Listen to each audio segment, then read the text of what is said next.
வேகாரை ஒருமுறை Ballon தர்காரியன் demon மற்றும் விசரிஸின் தந்தை சவாரி செய்தார் என்பது உங்களுக்கு தெரியுமா? முதன்முதலில் பேலோன் டிராகன்பிட்டிற்கு சென்றபோது அவர் பலேரியனை மூக்கில் அறைந்தார்.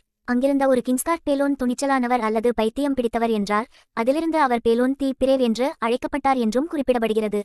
பேலோன் தனது 16வது வயதில் ஓல்டோக்கில் ஒரு மர்ம வீரராக போட்டியிட்டு வென்ற பிறகு அவர் ஒரு வீரராக பெயரிடப்பட்டார்.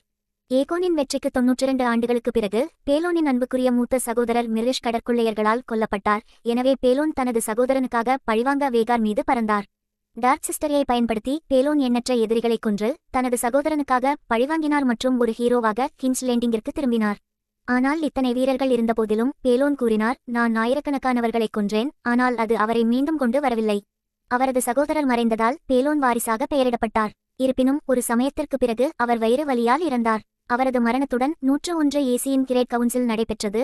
அங்கு பேலோன் மகன் விசரிஸ்